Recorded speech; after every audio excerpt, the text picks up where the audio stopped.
going well, but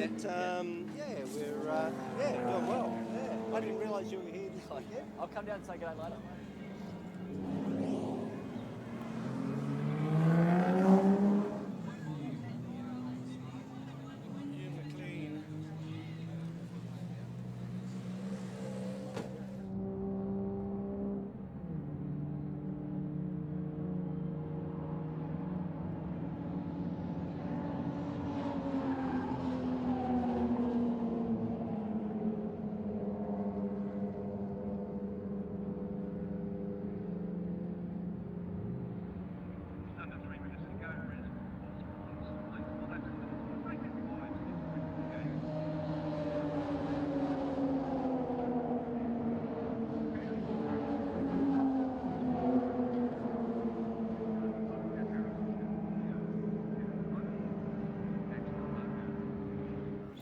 Sydney Motorsport Park has been the home of motor racing in Sydney now for decades. And once again, it's the home of round number 4 of the CAMS New South Wales Motor Race Championships here this weekend on a glorious Sunday morning, the 1st of July. Brian Vanderwacker here alongside Gary O'Brien. Gary, a hive of activity this morning, mate. Really looking forward to today. And we've got not too far away from the production sports. But yesterday, it was all about Audi Customer Sport Racing. Of course, Daniel Gaunt was dominant in Driver B race yesterday. He was ahead of his teammate Tony Bates and Matt Stubers in first spot. Unfortunately, we had an incident in the first race. They finished under a yellow safety car situation. Rod Woods having a big crash down here just behind us in turn 1. Rod Salmon having a crash in qualifying as well. So 2 cars we're missing this weekend. But there was plenty going on, and we're looking forward to this 1 hour race. It's the next race on the program this morning.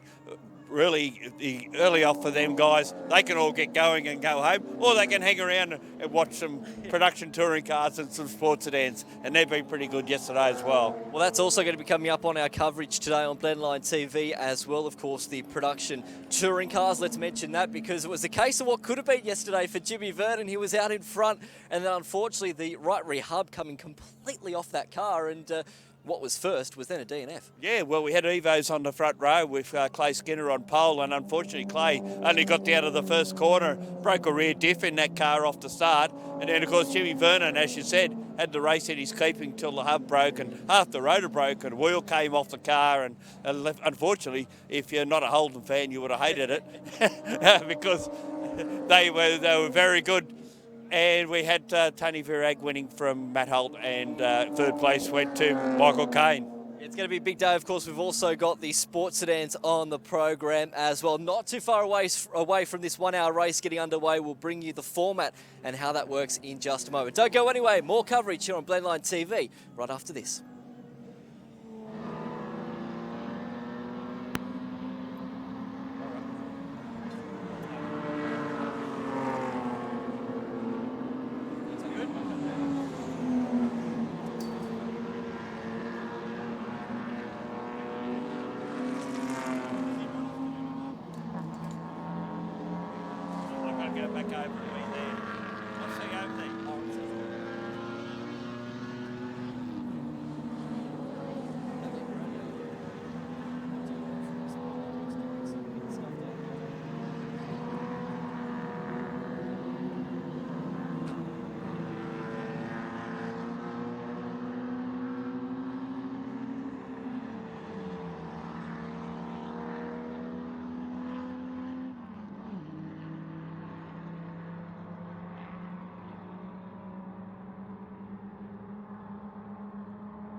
As you can see, the production sports cars behind us not too far away from getting underway with their 1 hour Enduro. The DSO joins me here at the moment, Chris Reeves. Chris, any stories, any news overnight that you can share with us? Well, we had a couple of incidents yesterday. Both drivers are okay. They're going to be fine. They're very hard impacts. So I'm hoping today runs green from start to finish. Let's talk a little bit about how this format's going to work. So a compulsory pit stop in this 1 hour Enduro, 60 seconds stop in the bay? That's correct. So it's 1 hour from lights out to checkered flag. Pit window opens at 20 minutes, closes at 40 minutes, and 1 minute stationary. I know you're the DSO, but can you give us a bit of a hint? Who's going to be favourite possibly, do you think? Look, I think there's a couple of KFC Audis are certainly going to up there, but then George and Andrew Madecki are well-seasoned campaigners, and that is a lightning-fast car. So it's anyone's, I think.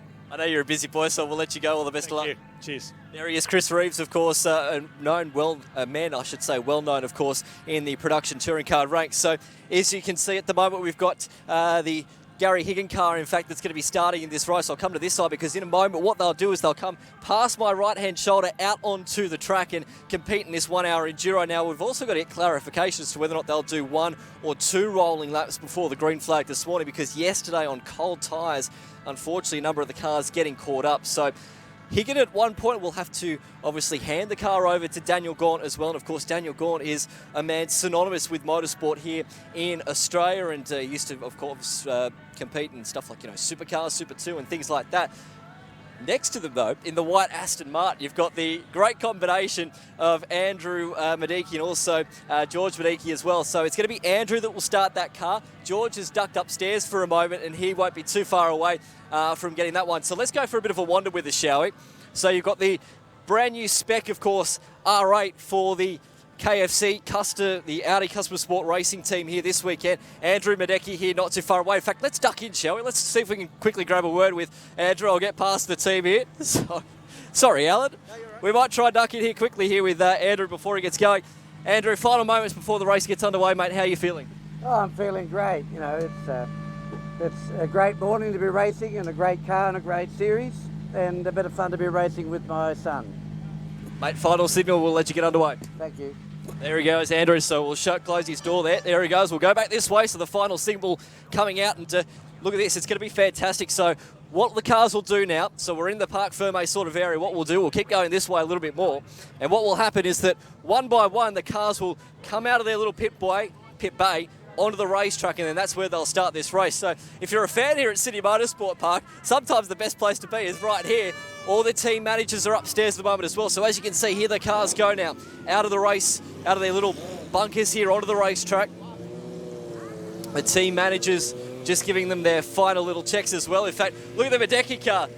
The Madecki car hasn't got enough turn in it by the looks of it to get it back out onto the racetrack. So it's a hive of activity down here at the moment. So Tony Bates, they're heading out onto the racetrack as well. Matt Stupas not too far away. You've got Anthony Skinner heading out onto the racetrack. Vince Murtry as well in the Aston Martin. How about the Roaring 40s, GT40 heading out onto the racetrack as well. Zalula was a man that was very strong yesterday in the number 13 Porsche, unfortunately getting caught up with some contact on that opening lap in the Driver B race. The Ginetta to more of a GT40 spec for the Adam and Gary Burgess car as well. So the car's heading out onto the track. Let's head upstairs to our man in the commentary box, Gary O'Brien, who will bring you all the action for this 1 hour Enduro.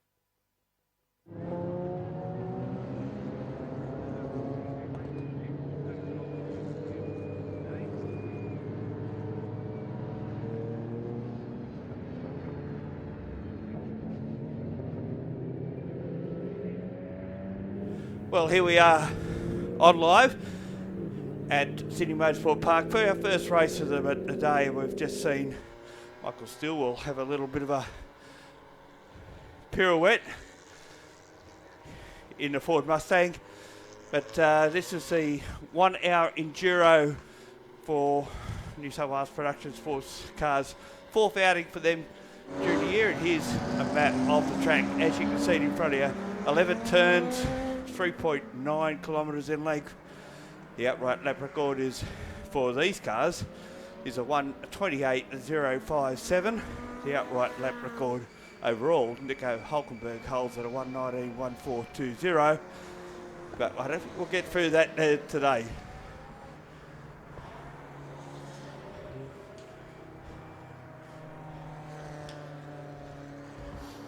So I think we're going to have 2 warm-up laps, given it's a fairly cool morning. It was about 4 degrees when we got here. I think it's warmed up a degree or 2 since.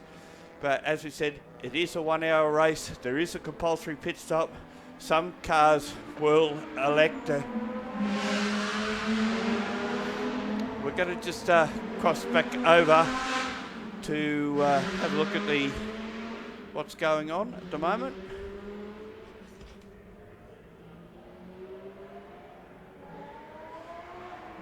Hoping to cross back to Brian, who's down at Park Ferme in the pits in a minute. But in the meantime, as I said, 2 warm-up laps, given that it's fairly cool here this morning.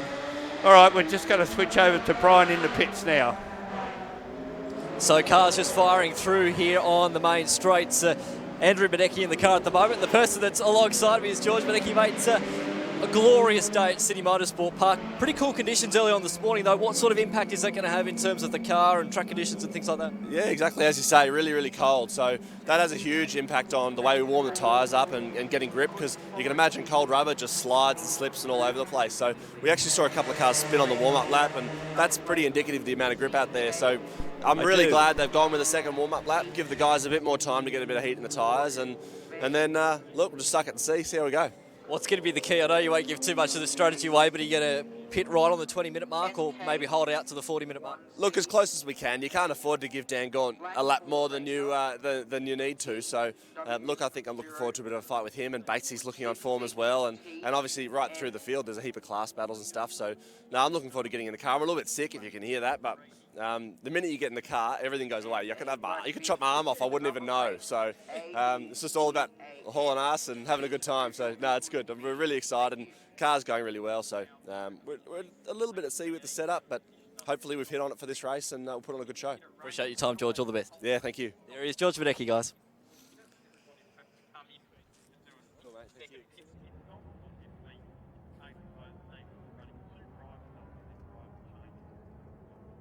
Moment. As I said, there is compulsory pit stops. It's timed for those who won't be having a driver change, and obviously the ones that will, they'll have to undergo that, plus a time area. So races are won on the track, not in the pits. That's the format that we have in New South Wales Production Sports Cars, brought to you by Q, of course, who've been a long time supporter of the category. We've had 3 rounds so far this year. We had Easter at Bathurst with 2 1-hour races, and then we had a 1-hour race here at Sydney Motorsport Park in April, and then of course down at Wakefield Park 2 shorter races, 40-minute races down there on the Sunday, a 1-day event only, and here we are now at round 4. And Gary Higgin will be the man who will start on pole position in the car he will share with Daniel Gaunt. Of course, Gaunt won the last round, won both races quite convincingly. He lapped the entire field in the first of those 2 races. Andrew Badecki alongside him. Tony Bates and Matt Supers also racing for Audi Customer Care will have the second row to themselves, ahead of Anthony Skinner, Vince Meridi in the Porsche and Audi respectively. We go back to the 4th row of the grid, and on the inside will be Scott Fleming in the Roaring 40s GT40, and alongside him Marcel Zulis in the Porsche. Made a beautiful start yesterday's race, actually picked up about 8 positions off the grid. Fantastic getaway for him. Rio Nagara in another of the Audis, Simon Hogg in the Lotus. Then we've got Spiro Piers in the first of Class B cars. Now, he was a barnstormer yesterday in the second race, coming through to take the lead. Unfortunately, he had off when just taking the lead off Gary Manel, and they had a spin, but 5 seconds to the start of this one. First race of the day here at Sydney Motorsport Park, round 4 of the New South Wales Motor Racing Championships, and away they get, and it looks like Stupa's got a Zula straight in first start, as did Skinner. Porsche's on fire as we head down to turn 1, but it is gone in front. Skinner's gone to second position from well back on the grid, and Woodhead Bates is in third. Bates now slips down the inside. As you can see, Stupa's in the Audi with the green lights, gets pushed a little bit wide out of turn 2, actually drops one spot at least, and then we see them disappear around to the top of the tunnel. We get an overhead shot of the tunnel. We didn't get it this one, we did as we see them go through the first time, but it's Audi 1-2 as they head around the first time now. Skinner back to third. Also getting a good start was Scott Fleming in the Roaring 40s, GT40. A poor start from Andrew Medic. He's dropped him well down the field. He's down in few positions as Bates loses out of turn 2. Loses 2 spots. Skinner goes through. Stupas goes through as well. So just got a poor exit off turn 6. Drops him down the field as we see. No, that actually wasn't. It was his teammate, Gaunt. Higgin had the bad run out of there. The car that Gaunt will take over later in the race. And Scott Fleming looks to go down the inside of our pole sitter. Not quite there, though. And Hogg, the next one, in line behind him in the Lotus. Of course, watch him come out with the first lap, 1 hour. So we don't know how many laps this will go. Depends on if we have safety cars. But first time down past the start finish line, it's Bates leading, Skinner second, Stupa third, Fleming gets through to 4th ahead of Higgin, then it's Hogg, Zula, Badecki back in 8th position off 3rd at the start, Moretti, Nagara, then Craig Burgess in the Janetta is in 11th, Sergio Pears in 12th, first of the Class B cars goes through. There's another of the Class B cars, Gary Manel's Porsche running through there. He should be 4th, I think, in class at the moment, as Gary Watson and Halstead ahead of him as well. So he's had a poor start, dropped down the field a bit. Others to keep an eye out down that way. Peter Boylan is running his Porsche this weekend. And actually, Manel's not showing up on the timing, so there's an issue with his transponder. I think he's a little bit further up than what I initially called him. To watch the remainder of this field come in. Classes are worked out on minimum lap times here at Sydney Motorsport Park. X, A, B, C, D, E. There's none of those latter 2, but we do have an F-class car here in the field as well. But Tony Bates continues to lead this as we see Fleming and Skinner working their way through as well. Certainly. See Ian Pretty will take, well, probably Ian Pretty in the car at the moment. Actually, it is Fleming at the wheel of that car at the moment. Badecki in the background pulls out and gets past Hogg as they pass the start finish line. But it's all Audi at the front with Bates leading Stupas. And more action going on back here, particularly with Medicki trying to make up those lost positions here, hounding Higgin, the pole sitter at the moment. And they figured out before this race that Tony Bates figured he had a really good chance of winning this because he knew he'd probably be quicker than Higgin, but not as fast as Gaunt. And if he got a sizable gap on the pole sitter early on, he'll have enough to hold off in the latter stages. Of course, their teammates this weekend, the last time they were teammates, they were in the same car. And Brian, who's now, as he got his breath back, joins us here in commentary. Yeah, their teammates the last time and won the last round of the Australian GT Championship in a car that looks very similar to the ones they're running here this weekend. Nice start by Bates at the moment. And, just holding that field well, isn't he, from Stupas there in that second spot. Interesting to see what Fleming can do here right now as well. It was interesting what George said a moment ago down there on the grid, that they're a bit of a dark horse. They're not too sure in terms of set up how the car's going to be against Aston Martin right now. So they're lingering down in position number 6, but I reckon that car, the more the race goes on, will come to them a little bit. Yeah, we started off position 3, dropped a swagger spots off the start, and you can see already he puts Higgin back another spot, and Higgin was our pole sitter, now has dropped all the way back down to position 6. But I think that was sort of expected. Before we were talking about some pre-race analysis late yesterday, and we sort of came up with the theory that that he wouldn't be a pace setter at the start, but once that pit stop's out of the way, Daniel Gort would come on fairly strong. Just seeing this great shot, overhead shot from the tunnel, and it looked as though Medicki was lining up to get past Skinner, who Porsche's phenomenal off the line. Both of them, Zulos and Skinner, made exceptionally good starts in this one, like we've seen Zulos did in yesterday's race. Yeah, that's exactly right. So once obviously Daniel Gort steps into that Gary Higgin car, it'll be interesting to see how far they can go through, considering they're already 10 seconds behind. So it's Bates, Stupas, Fleming, Skinner, Medecky, Higgin, Hogg, Murtry, Salula and Rio Nagara below the top 10 after just 7 minutes of this race right now. Nagara now losing that spot, in fact, down there at the turn 8 hairpin. Yesterday, I know we made mention of it during the coverage, but the class battle for Class B was just exceptional, wasn't it, between the Garys? It was, and it looked as though Gary Manel had it in the bag, but this man here, the one on screen 13, that's Sergio Pearce, came at him towards the end. I beg your pardon, that's his teammate that we're looking at the moment, but Sergio Pearce actually had a spin on him early in the race, but came back and got the class lead, only to spin again on the last lap and surrender it. Manel going through to win ahead of Gary Watson, so pretty interesting battle. We didn't see it on camera, but got the story this morning.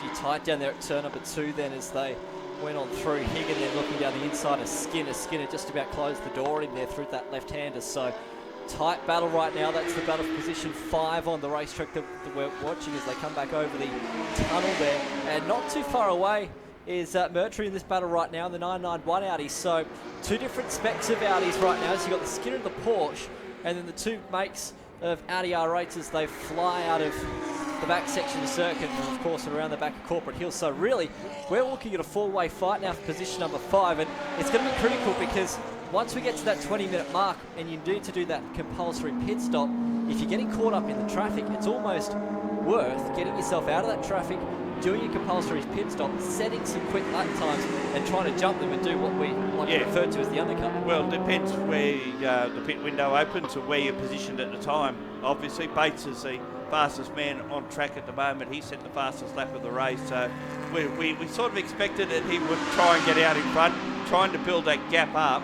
I don't think we expected Andrew Medicki to be so far back at this early stage. We're having a good dice here with Fleming in the GT40 as they came through. Unfortunately, last time the GT40 raced here had a steering rack failure while running fairly prominently as well. So, and here Medicki goes down the inside of Fleming down at turn 2 and relieves him of that position. That puts him up into 3rd. Now he's in, he could well be in contention considering George will jump into that car for the second half of that race. Here's our Class B battle where we spoke about before. And at the moment, Gary Manel leads Halstead and Watson, but actually and Pearce is the next one up the road. So I think there's an issue with Manel's timing because it jumps around a fair bit from what we're seeing. Wasn't on there a while ago, and we've got a spinner down at turn 3. That's number 3. That's Gary Watson in his Porsche 911 GT3 Cup car. Beauty about having a Porsche is that they never seem to run out of existence, do they? Once one category is finished with them, you move on to the next category and so forth and so on. And these cars one time were all sort of running in Carrera Cup and they've just been passed down through the ranks. So and the only unfortunate bit about them, you can't turn it into a road car at the end and say, well, because they're built just for racing and that's all you can ever do with them. Yeah, that's interesting, isn't it? Oh. We've got an issue here. One of the Audi R8s. It looks like it's the 124 machine, which is Gary Higgin, that he shares that car with Daniel Gaunt, so he's lost it. And if you can follow the tyre marks, and that thing's bogged, and that's made heavy contact as well with the concrete wall on driver's right. So it's Higgin in the car right now. Was meant to hand it over to Daniel Gaunt, but unfortunately their race is going to be done. And if this produces a safety car, it's on the 10-minute mark right now, this race, keeping in mind the pit window opens at the 20-minute mark. So if we've got a safety car period and there's more issues, that's Gary Watson's car that's gone up in smoke as well here. So it's all gone gangbusters right now. There's more drama right here than 12 seasons of home and away. Wow. It all happens all of a sudden and at a wrong time as well. No pit window to work with at the moment, but that's certainly got an issue. And smoke coming out of the back of a Porsche usually means one thing, it's engine related. Yeah. So that's where the engine is.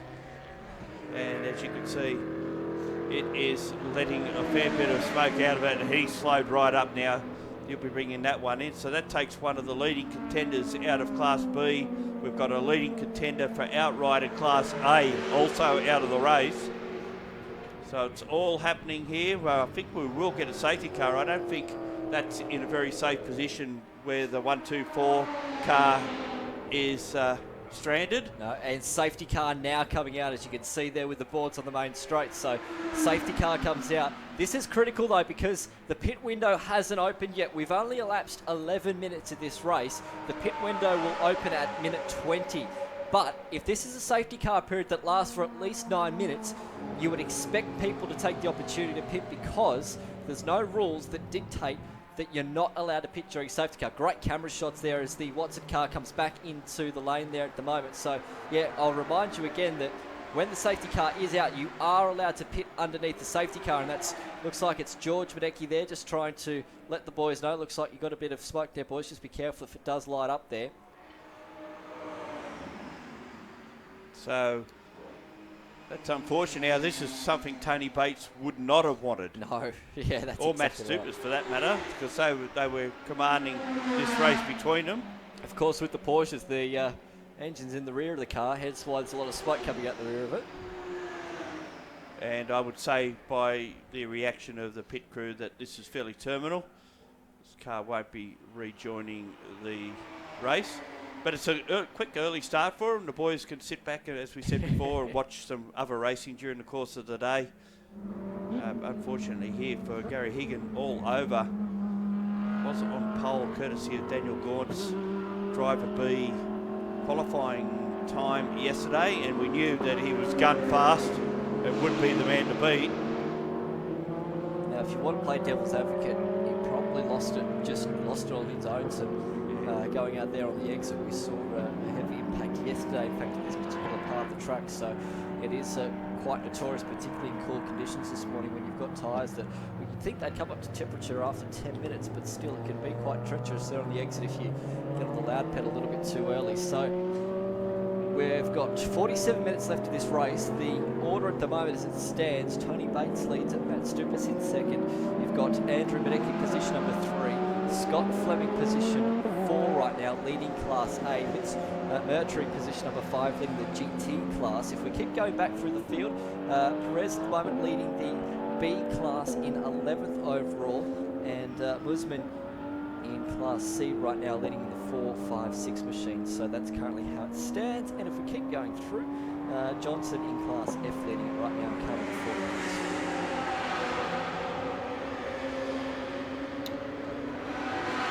So in a bit of a holding pattern Series now, isn't started off at Bathurst Yes. as a prelim to the 6 hour, 2 1-hour races there, both won by Andrew McPherson and Brad Shields. Unfortunately, they're not participating at this meeting. Andrew's actually in Japan at the moment, racing in the Blancpain series up there, and actually got a Pro-Am podium yesterday. I guess he'll be aiming for the same today in the Lamborghini Huracan that he's sharing with Ben Porter this weekend. Brad Shields not here either, and of course Andrew drove on his own down at Wakefield Park and got a couple of podiums there after an inadvertent spin early in the first race. Came back to third, finished the second race in third as well. On those occasions, of course, when he's racing here, he races his Porsche 911R, and so it's good to have various cars that you can run around the place. It was funny, in fact, harping back to that race up about Panorama, the Shields McPherson entry, on both occasions in the race across the weekend, the two that we had, they both started off pole, but ended up about 10th by the time they got to Hell Corner on the opening lap because they couldn't get the car off the line. So it was a mega drive on both efforts, and look at the fluid dropping out of the back of that car. Yeah, that's not water.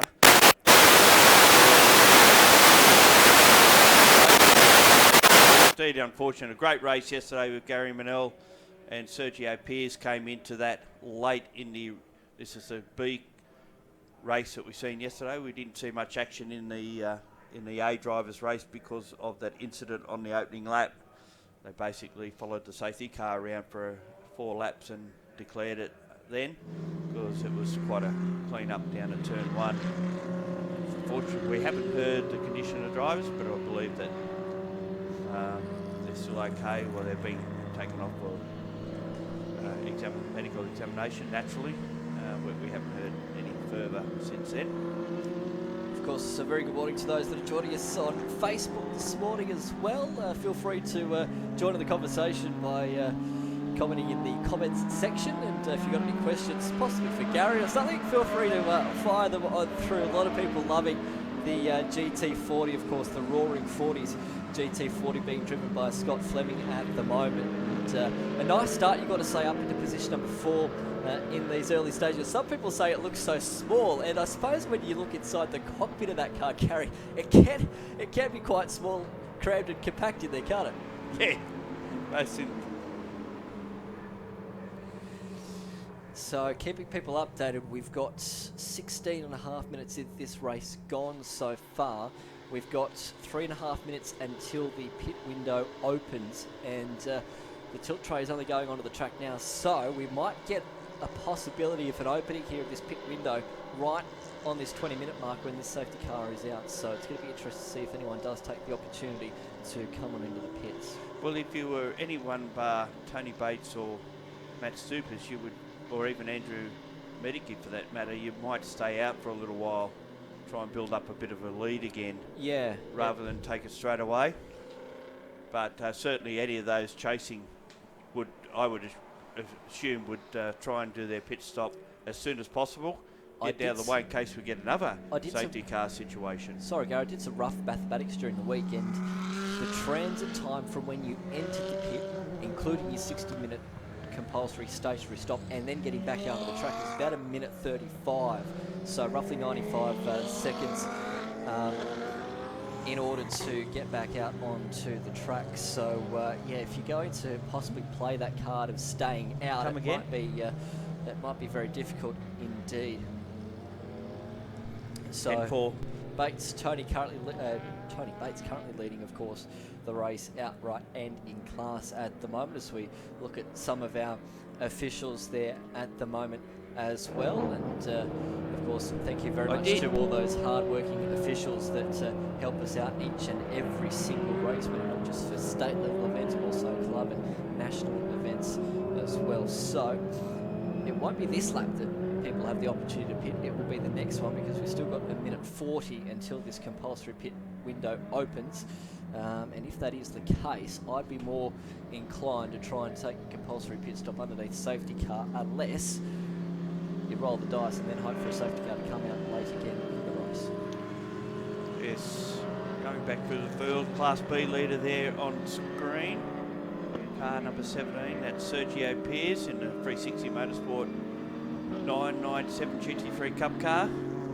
And as we said yesterday, 2 spins and still almost won the class. Unfortunately, the second spin was on the last lap at turn 2, and that took him out of the calculations altogether. And had a spin at turn 4 on the opening lap, avoiding an incident that was happening ahead of him that included his teammate, as it turned out. But managed to get that all back together again, and is currently leading Class B. As I said before, the classes are determined by minimum lap times here, and it varies from track to track, as you'd well understand. We've got X, A, B. I don't think we've got any C. We've got some C's, but we haven't got any E's, and and we've got 1 F here this weekend. So car's still under the control of the safety car right now, and there's your Class C leader right now, the Lotus Exige V6 Cup R car, and that of course is Musmed there, and the Lotus driving on through as the sun continues to rise in the eastern sky here at Sydney Motorsport Park. The sport, glorious conditions. It is a little bit chilly though this morning, and confirmation there the compulsory pit stop window is now open, and I'm not sure if you can hear it in the background, but a hoot has just sounded in the pits as well to signify that. So we're underneath safety car right now, but we're about to reach a very critical point in this race. The Higgin car I could still see is being put onto the flatbed truck. Now there's a shot of George Madecki there. He is not ready to step aside that Aston Martin because he hasn't got his helmet on. So I dare say they're not going to take their compulsory pit stop. Alan there with the cans on, or the headset, talking to George there at the moment, in fact. So interesting to see if anyone will take it. You've got to roll the dice and take the opportunity. Andre Heimgartner there as well in the Bob Jane T-Mart's race suit. So he's waiting to jump aboard the Skinner number 46 Porsche. So good to have Andre here this weekend. He'll be one man that will head up to Townsville next weekend.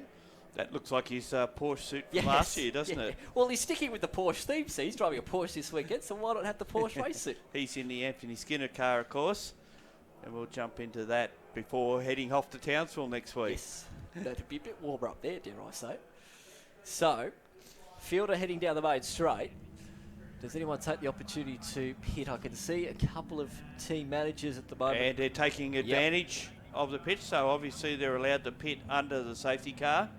Interesting, Andrew Medicki staying out.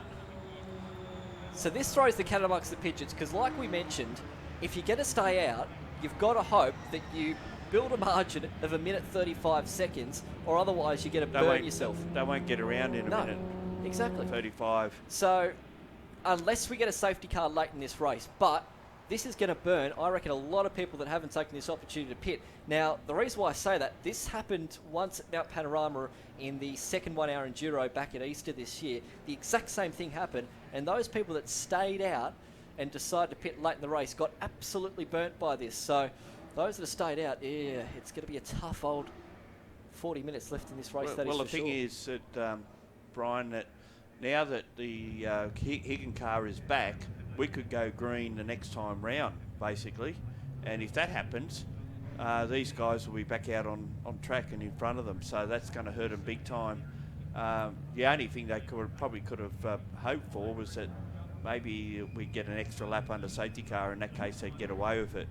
But at the moment, they'll be in all sorts of pain. The Medeckis will suffer pretty badly. Skinner and Heimgartner and the Burgesses will be in trouble as well. So it's not going to help anyone at this point that hasn't pitted already. Now, you're meant to be stationary for a minute, so that's what they're meant to do. And of course, the leader's going back out there onto the racetrack now. And that being led now by the 24 machine, Tony Bates, heading back out onto the track. So the safety car is heading down towards the hairpin at turn number 8.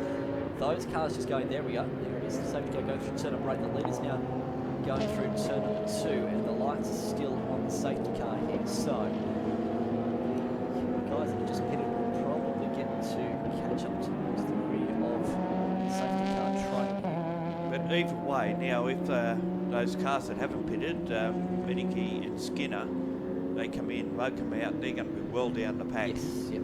Track position's going to be critical, and geez, we've got some of the pits have been congested as well by the look of it. Haven't got enough turning angle on the old steering wheel. That would have been Andre Heimgartner trying to get out of the pits in the number 46 Porsche.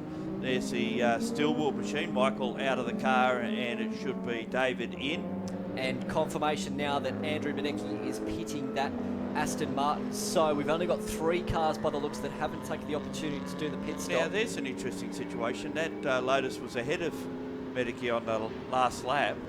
How did Medicki beat him into the pits? Because you can't pass under a safety car. That's interesting, isn't it? Yeah, it's a very good point. Nice, well picked up there, Gary. So Andrew brings his car in. He'll hand over to George. There's George with the helmet on. Oh, the Lotus cars looks like getting confused on where he's going to be. There he goes, turns it in now.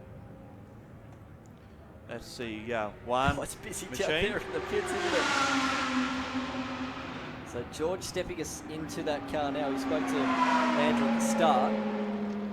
As you can see, they just go do a tyre pressure check. They'll just let a bit of that hot air out, so to speak, just to get them down just a little bit, because the tyre temps would have come up a fair bit just on those opening few laps.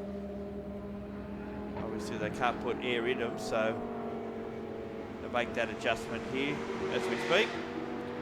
A few of the cars there, there's the Graham Porsche ahead of them as well, Kelly Graham in the 944 Turbo. So yeah, well, you wonder how the 188 ended up behind the Aston Martin coming into the pits. The theory would have been that it'd be the other way around. Unless it was a late call, of course, from the Lotus to come. Well, yeah, they may have decided very late that they should have pitted. So we're going to get a very jumbled up order when this all settles down and the safety car is put away, and it's still, the safety car's still out. So for whatever reason, we're still under safety car conditions where we've got our crash vehicle well and truly off the track. So whether or not they're waiting for the field to be compressed. So on this basis, Andre Heimgartner leads the race. The car's still waiting to... No, yeah, but he does, but he hasn't pitted yet and still not pitted. So they're going to be in a lot of trouble. Those three cars that you could see then at Shotters, there's the Hideki car, so he's theoretically the one that just pitted then, so the leader of those that decide to pit a lap later, but the three cars that are directly behind the safety car right now, so the Skinner, Entry, Burgess and Dursman have not decided to take the opportunity to pit yet, so the effective race leader right now is Tony Bates, 4th overall on the road right now. Their way around. Class B's at this stage is still led by Sergio Perez, and he has made his stop, so he's in prime position. I think just about all the B-class cars except Manel have done their mandatory stops, so he'll hurt out of that as well, although there really is at this stage only one car behind him, which is actually in the pits at the moment. So yeah, the call was to go in as early as possible. Of course, no doubt about that. The field will cleanse itself here shortly as well. So those three cars you can see there, the Porsche, the red Ginetta and the green Lotus, they haven't decided to take the opportunity to pit yet. And there's Tony Bates, the first of those Audi Custom Sport Racing Team cars, that is the effective leader of the race right now as they head around the backside. Well, just going back to the first of the pitters is Bates ahead of Stupas, Moretti, Nagara. Now we've got Audis running 1, 2, 3 and 4 with Zula, the first of the Porsches, in 5th, Fleming in 6th. Now we assumed that because he's done his stop that Ian Pretty should be in that car now. And the Class B car, which at the moment would be running 7th in Pierce. So safety light on the safety car out. So we're going to go back to racing this time round. Just 3 cars, 4, 5 cars that haven't pitted out of this field of 25 that started. Now this is critical because as you can see with that shot, there's a huge line of cars that are coming through the exit of the hairpin right now. So some of the cars haven't caught the train here. There's going to be a bit of a margin here. And right at the back of that second tray that's just come out of the hairpin is the George Medecki Aston Martin number 95 car. So this is critical right now. Race back underway here with exactly 31 minutes left to go. Skinner brings it down to turn number 1. He'll have to hand that car over very shortly. And they can't pass until they get to the control line. So they've all had to hang in behind the lap car before they can do anything about it. So that just puts them further behind. You can see the gap. They haven't even come into view from our camera at turn 2, looking back to 1. But at this stage, we're just watching one of the Audis and the Ginetta of Burgess as they cross over the tunnel, head down the other side. There's that nice shot from over the top. Very brief shot it is before we go to the camera that's outside turn 5. there's And George. here's the traffic. Oh, in fact, look at George here, right down the inside, 3 wide there for a moment, that Aston Martin. So he's got to try and make up as much ground as he can through this lap traffic right now to get his way back towards the front here. He's got the Ian Pretty car now in front of him as they head down into the left-hander here, turn number 6 on the racetrack, and he picks off that spot. So George making his way back through the field now. He'll be somewhat inside the top 10 right now, but of course that compulsory pit stop, having pitted a lap later than everyone else, has absolutely bitten him where the sun don't shine. Nicky just going through turn 8 there ahead of car 13. And just coming up to a replay we've got coming up of a pass under the safety car. Now this could be pretty critical to the final outcome of this race. Just see, he's allowed to pass, but I don't think he can do that. Pretty sure that we've just seen the Kelly and Stewart cars go past that Lotus, and was that the 188 Lotus? But the other thing was, though, he was signalling to let the guys go through, so there's probably a mechanical drama with that Lotus as well. Well, so that should be all right. if it's mechanical drama, is it still running around? That's the other question you've got to ask. And 188 is still in the pit, so that would make sense. Yeah, that's the car, that's the silver Lotus that we've seen there. So he had a drama. So I think the Medekis will be okay with that move that they made to get in the pits ahead of the Stephen 1 Lotus. So we've been relieved of that situation at the moment, which could have been a drama for them at the end of this race. But at the moment we're watching Nagara and Burgess battling as they go through turn 7 down to turn 8. Actually it's Skinner there just ahead of Stupas in another good fight. So Skinner's in second position, Stupas in third, but Skinner has a stop to do where Heimgartner will jump into that car. So they've really cruelled their chances here. That'll drop them right to the back of the field, unfortunately. Medeki at the moment is in position 7, just ahead of Zula, with Hogg and Fleming rounding out our 10 at the moment. So to give you an update on where everyone's situated at the moment, Bates leads away, Skinner and Stupas here are out to change positions, with Stupas going through to second, Meridi in 4th spot, Nagara in 5th, Burgess 6th, Medeki 7th, and so forth and so on. Class B is in the hands of Pearce, and he's well in front of Nathan Halstead in the Porsche. Third in that class would be the Stillwells, and I'm assuming that it's David Stillwell now at the wheel of that car. The Ford Mustang looks huge compared to everything else out there, doesn't it? So Tony Bates has taken over the lead of this race. Of course, once the pit stops have now cleansed themselves, we're still waiting for the Skinner number 46 Porsche to come back into the lane. So it's sitting third at the moment, but still waiting to do their compulsory pit stop. They must do that within the next 7 minutes, although if they don't do that, they'll cop a whopping penalty. I think it's somewhere within the vicinity of like a 5-minute penalty or something. Greg Murphy would know all about that, wouldn't he? A 5-minute penalty. He goes to the, wants to relieve of his own personal fuel we've load. got to get rid of the stress somehow. Yeah. Just had an update on the Heroes Auto Hoists scoreboard from this race, and it just showed you the top 6, bearing in mind that Skinner has to hand over to Andre Heimgartner to finish this race on some stage. And at the moment, we have 26 minutes and 40 odd seconds of this race left to travel, and Skinner continues. As we see Nagara coming up behind Medeki, and Meridi is on the back of the Porsche as well, looking to improve his situation. They're actually battling for 3rd and 4th at the moment. Meridi tries to go down the inside, and they have a touch. So Skinner goes around, tried to take the corner away, but gets a bit of a helping hand and goes around. So more bad news for this car. Not only would they have been able to go down a lap because of the pit stop strategy, but now even more dramas as he tries to fire the Porsche start up and find a clear spot to get out. So he's fired it up and he's back underway. But yeah, I think I'd be getting in the pits now and going off and cooling off somewhere.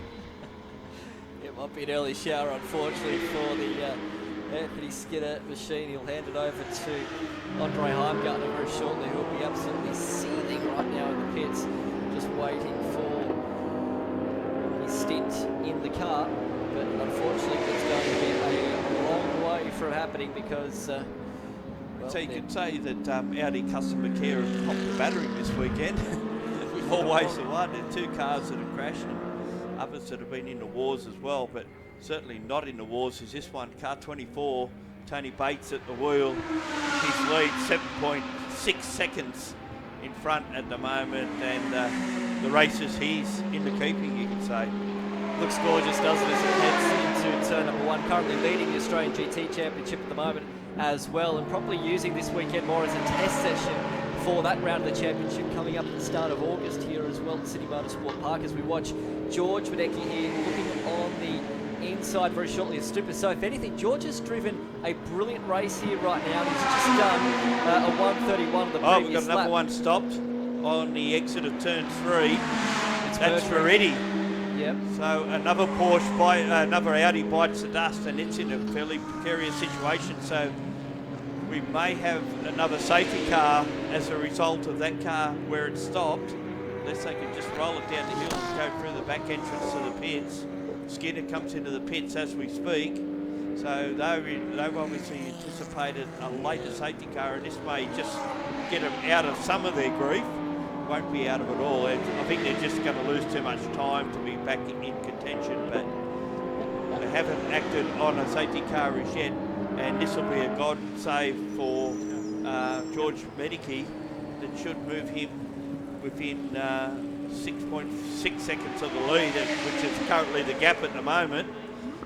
And yeah, we've gone safety car, so this is now going to be a fight to the finish, and really just gets going as well.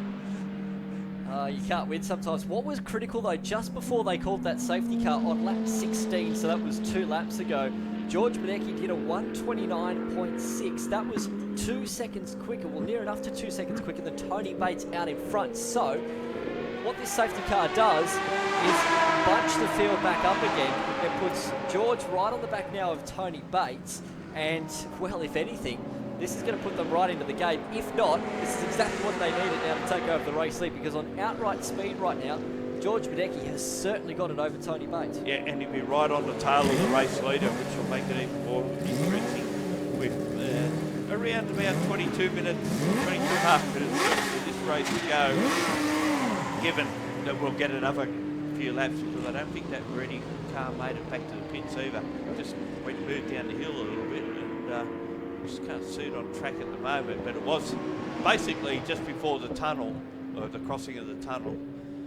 So we'll find out where that car is at the moment. That'll probably help our situation as to how long this safety car will be out.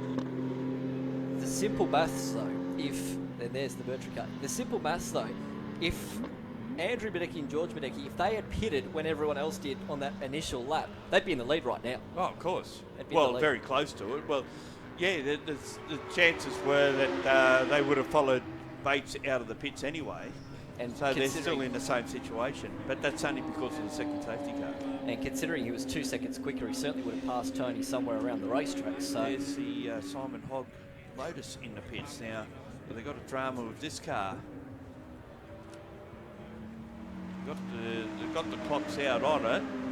Hogg's on his second stop, so there has been a problem there. And they're having a look around the back of it. Mid-engine car, of course. Another Lotus pulls in behind them. And yeah, so I'd say their race must be just about done by the look of this. And Johnny talking to the driver now. So, you know how I made, now remember how I made mention a little while ago about failure to do your compulsory pit stop and everything. I've just had a look through the regulations again.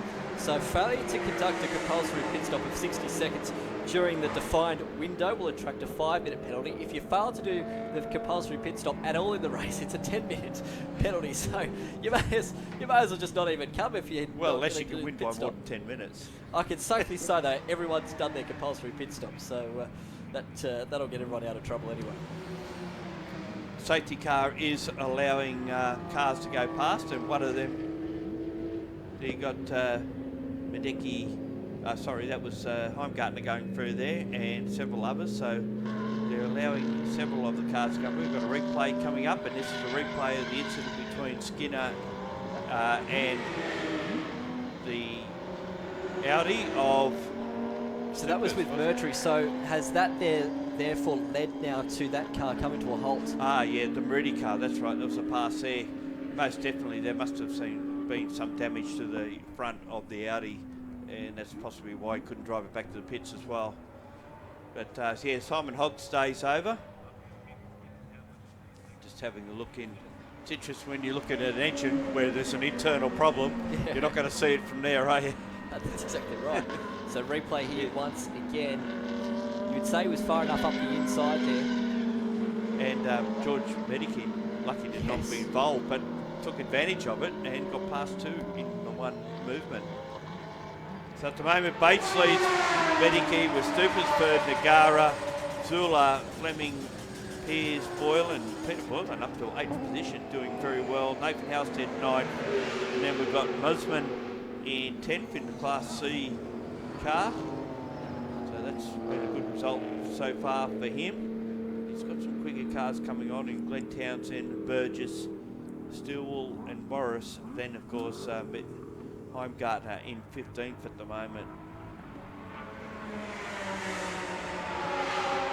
But I think the safety car's been a little bit kind and got Heimgartner back on the lead lap. Just waiting for confirmation of that as the cars go past the start finish line. Here's Peter Borland's car, 26. Very well turned out Porsche. The Andre Heimgartner 991 car. The Andre Heimgartner Anthony Skinner car is going to be one of those that will certainly benefit from this safety car, because had they not had a safety car, they would have been near enough, if not excessive, a lap down in fact. So they're lucky that this has sort of come out towards the back end of this race. And there's number one of the course cars on standby, for whatever reason. Of course, plenty of action coming up today, as well as we made mention. Of course, we'll be having the production touring cars on our Blendline TV coverage today, along with the sports sedans as well. So a bit of a schedule, in fact, for the rest of the day and how it's looking. We'll have roughly after this race about a 15-minute break before we get the sports sedans on the track, and then later on this afternoon, in fact, we'll have production touring race number 2 of the weekend for them. And then we'll round out with sports sedans in the third and final race of production touring as well, over the distance of what will be 20 minutes for their trophy race a little bit later on this afternoon as well. As we made mention, if you're watching in on Facebook, feel free to join the conversation in the comment section. If you've got any questions or you want to, I don't know, cheer on a certain driver, feel free to jot your comment down, and we can make mention of it. Obviously joining the conversation to those watching on YouTube as well. Hope you're enjoying the coverage no matter where you are, possibly around the country, or if not the world. In fact, Sydney Motorsport Park looks glorious this morning on this first day. Looks like a July. summer's day in Australia, doesn't it? Right. Sun shining, shorts and t-shirt weather. It says the flag marshals that have got beanies on. Yeah. It's glorious sunshine and a drama here for one of the Lotuses. Certainly come out of turn 11 very slowly and now heading down towards the pits. And is he out of fuel? Because he seems to be trying to get out of the way of any traffic that may follow him in. And going very slowly indeed. So it's lost drive, obviously. Whether it be through lack of fuel or some other drama. That's it. Anthony Weemus. Lotus and G's, one of Auto Action's finest photographers, standing there. I'm not sure what he's doing. With his, I don't think he's shooting a lot. Maybe he's watching us on the stream. Hello, Reece. Reece Van der Side. Immense calf muscles, might we say. Yeah, he should be playing rugby league for some team, shouldn't he? He's big enough. Maybe go and help Manly. No, wait, Manly got to win this weekend. I can't back them out. A Manly supporter? No, I'm not Manly. I've got Newcastle. I've got nothing to cheer about. Yeah, after last night. Let's not go there. So, 16 minutes left in this race. Tony Bates is your leader. Andrew Badecki, Matt Stupas, Ria Nagara, and Marcel Zalula at the moment. The top 5. Zalula, interesting to note, is the... we had no part in that. That was our production truck, Reece. In leading Class A at the moment is Zalula. I hope we get that graphic back again. I wouldn't mind having a photo of that one. You watch it back on the stream this afternoon. It's all right. Yeah. If We we get had it back, no part. if we get it back, I'll take a picture of it and send it to him. He'll love that. Our producer Shane is working on that one, no doubt. We've got Perez at the moment leading Class B. Risman at the moment in the Class C leader right now, and as we mentioned, Johnson in the only F-Class car leading that right now at the moment, 17th overall. So that is the class breakdown for you with 15 minutes to go in this Production Sports 1 hour Enduro here this morning at Sydney Motorsport Park as part of round number 4 of the CAMS New South Wales Motor Race Championships here. We continue to watch the 21 machine at the moment of Wemyss currently in the lane in that yellow Lotus Exige. It hasn't been a good run for the Lotus brand here today. No. Several of their cars, unfortunately, out of the race now. We've seen at least 3 of them come unglued, as it were, with mechanical ailments and all out of the race. So we've lost 4 cars out of this race so far. The pit window is closed, and we should get a hell of a fight to the finish of this one for around 14 minutes to go. Well, that's a good point, because the longer that we start a safety car, the less time George Badecki will have to pass Tony Bates out in front, so that could well prove critical. Yeah, but they're first and second on the road, so...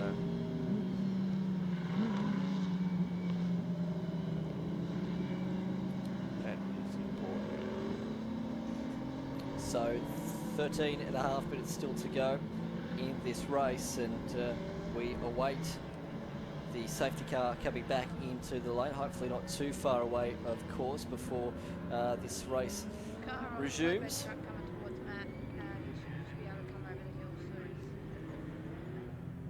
And there is the busy entry week car for auto customer care coming up. Quite a few cars to repair before they're back here in late August for a round of the Australian GT Championship. Of course, some of them taking advantage of this weekend to come up here and test.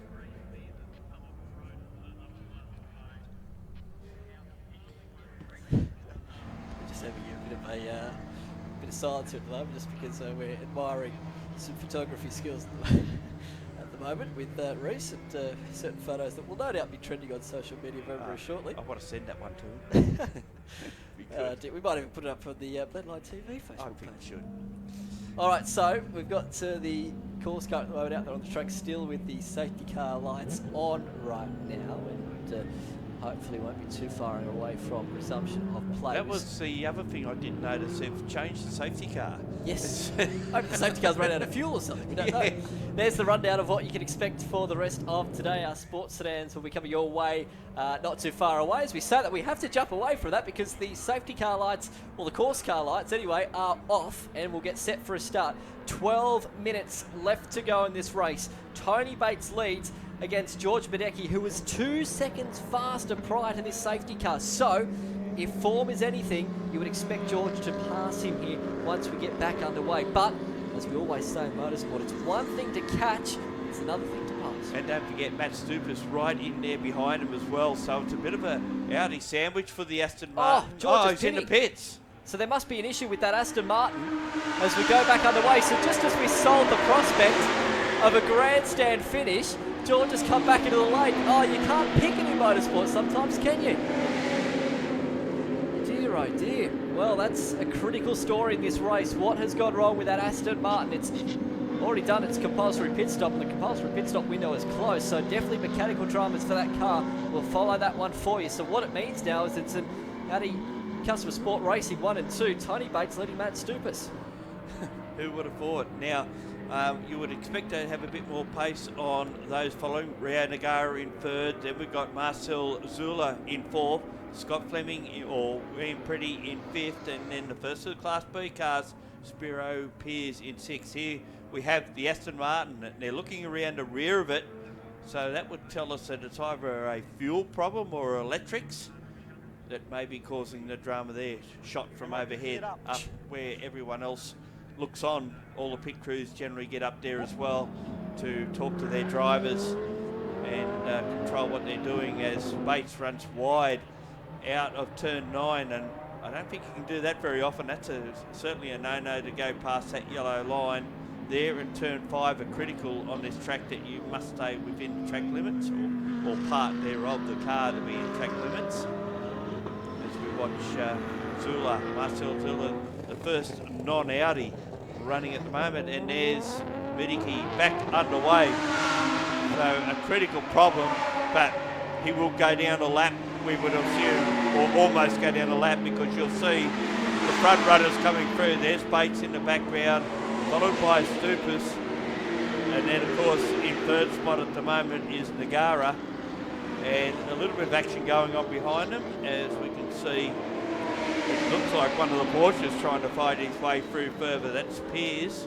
Where's Heimgartner at this stage? Let's have a look back. Medecki's resumed in 12th position, and 14th for the Porsche. We thought might run into calculations here as well. There it is on screen in front of the Burgess Janetta. As it heads up there, Andre Heimgartner really came to the fore last year when he couple of endurance drives. Now that balloon's not part of the race. Is that your balloon that you left down there before we did our intro to camera this morning, Kev? That's a McDonald's party this morning. McDonald's v KFC, you're saying? Yeah. Well, here's all KFC. 1-2 at the moment. They had a 1-2-3 yesterday in the second race, and here's this good dice going on for, well, potentially a podium position. Rio Nagara, followed by Andre Heimgartner at this stage, but he's a lap behind and trying to unlap himself.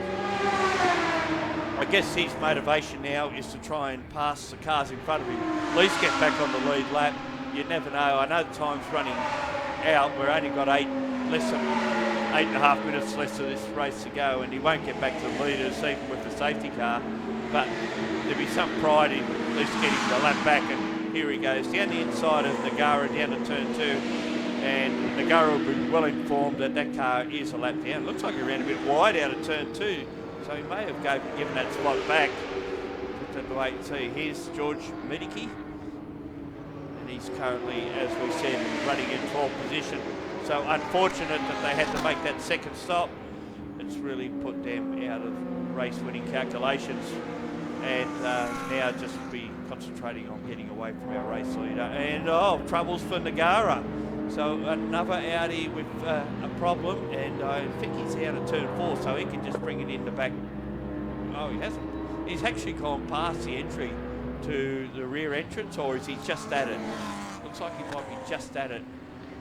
So unfortunate for them to have a drama there. So a potential third spot gone. Now Marcel Zula moves into third position.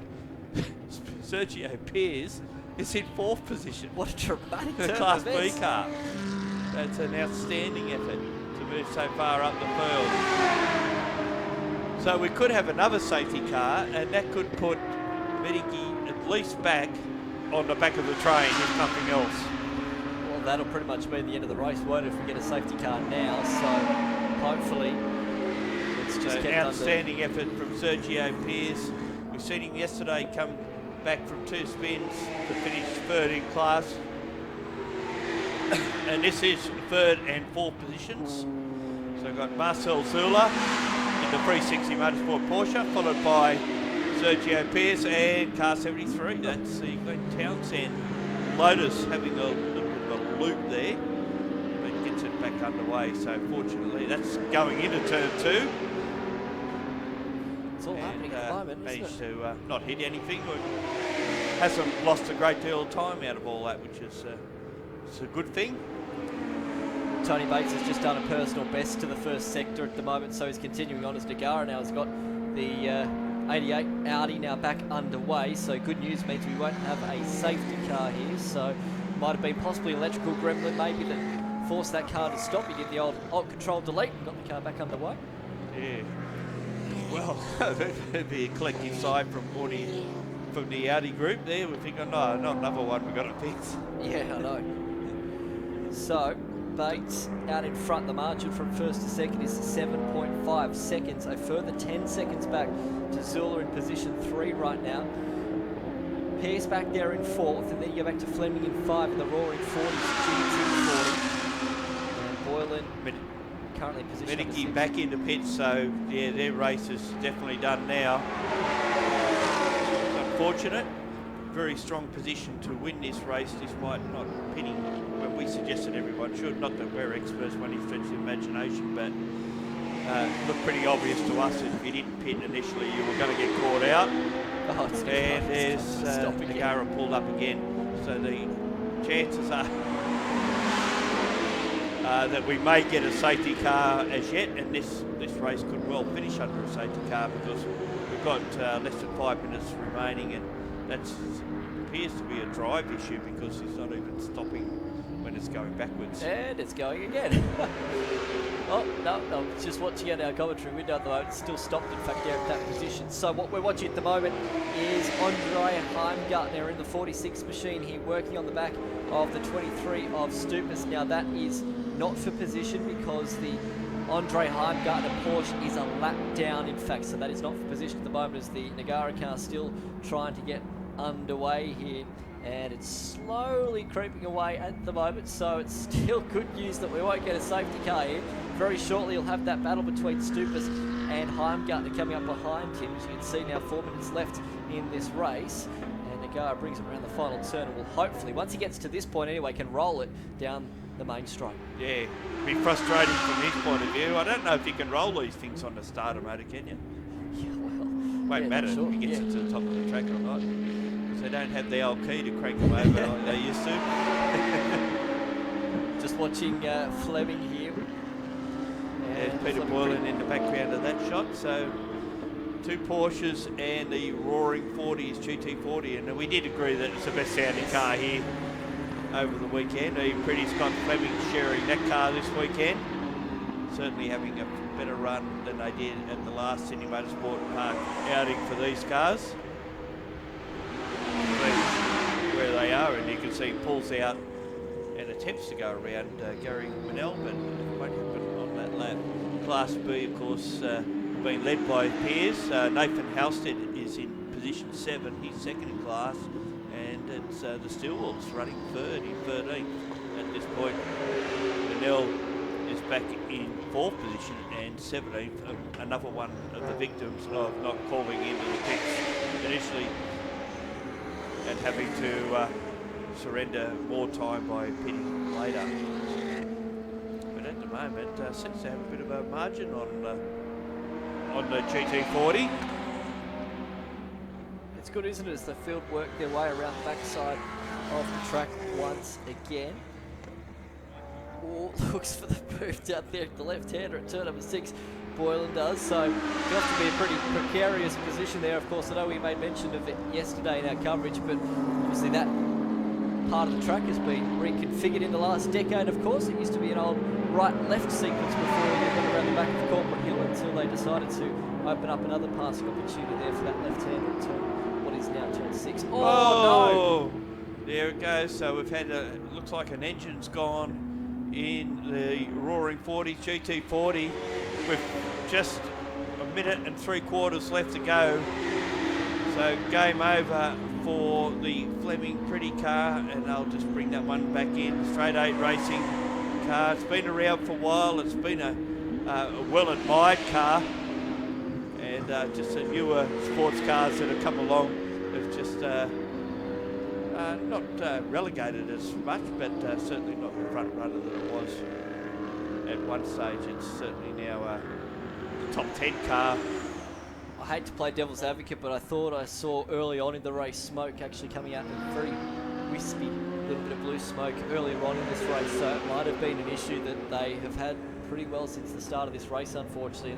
It's now taken with a couple of minutes to go in this race to go bang and not to take part any longer. So what it means though is that we've got 50 seconds of this race remaining. Tony Bates will come across the line and will start what will be his final lap. So the last lap board coming up on the main straight right now, and Tony Bates will do one more circulation of this Sydney Motorsport Park precinct before claiming a race victory, and his first one of the weekend, because Daniel Gaunt dominated yesterday. It was Andrew Madecki that claimed the opening race that was truncated by the safety car, and now Bates well on his way to victory here in the third and final race of the weekend, the 1 hour Enduro.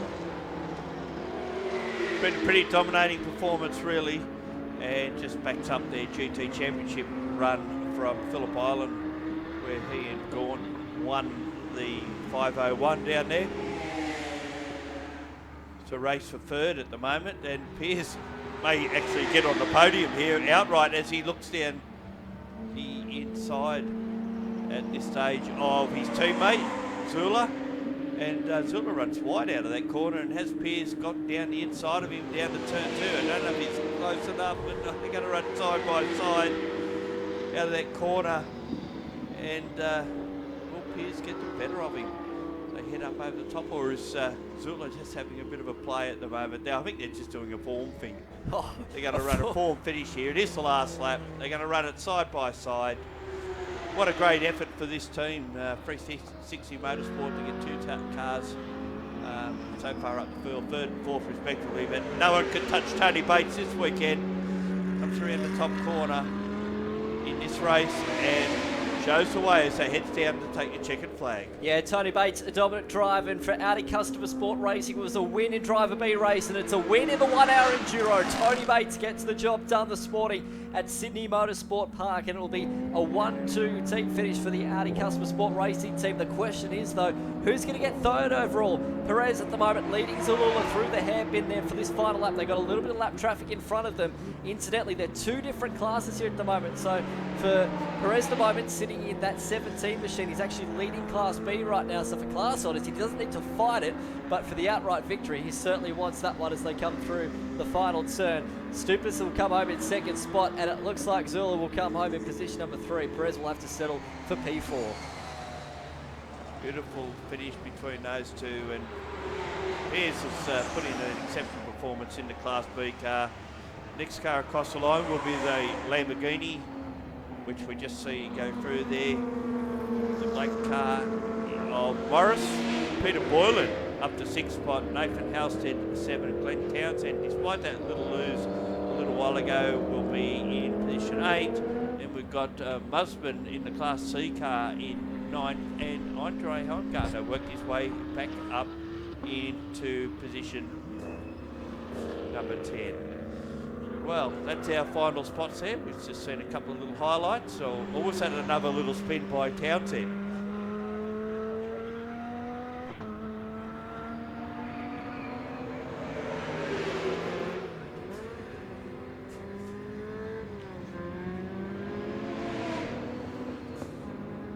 And it was another spin by Townsend, so that will put him, I think he's still finishing 9th position, just in front of Heimgartner. So there we have it, our race results from the New South Wales Motor Racing Championship. Production Sports Enduro, the 4th outing for them for the year. And we'll take a quick break, and we're going to have some, hopefully bring you some interviews coming from the winners after this. If not, we're going to have a break before the next on-track action, which will be in about 20 minutes time.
An exceptional race, number one, the Enduro, of course, for the production sports here this weekend at Sydney Motorsport Park. Tony Bates, tremendous drive, mate. If anything, it kind of fell in your lap a little bit with that safety car. Talk us through it.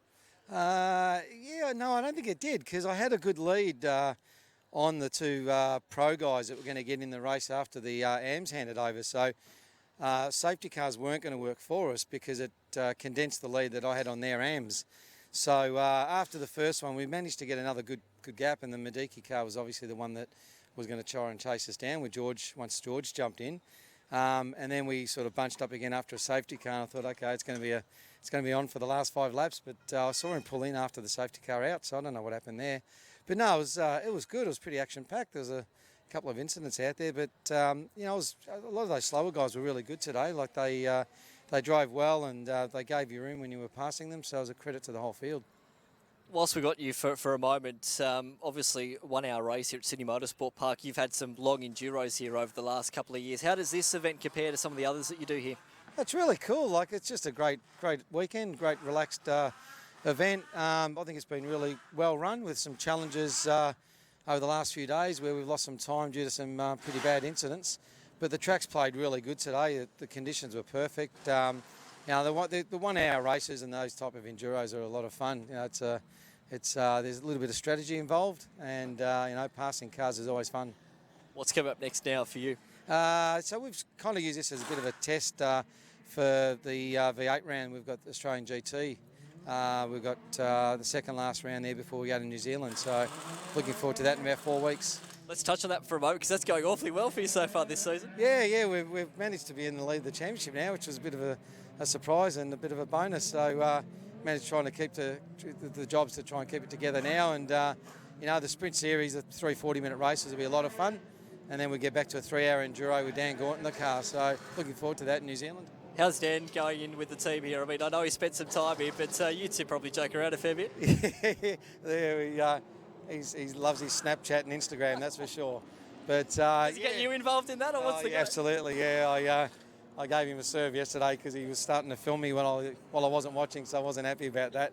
But you know, it just keeps the weekend fun, and we're teammates generally. And this weekend we've sort of been in different cars, but no, he's a great asset to the team. He's great to have around. Tony, we appreciate your time, mate. All the very best of luck for your events coming up, and congratulations again on this weekend. Much appreciated, thank you. Of course, not too far away from the sports sedans coming your way right here on Blendline TV.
not too far away from the New South Wales Sports Sedans getting underway. And of course, all the cars are just lining up here in the pits at the moment. Warren Millett, though, is alongside me at the moment, and we've got his ex-HRT Commodore next to us. Warren, before we talk about your car, let's talk about your day yesterday. How was it? Yeah, it wasn't too bad. I qualified fourth, and coming around turn 6, I got out on the grass and spun it around.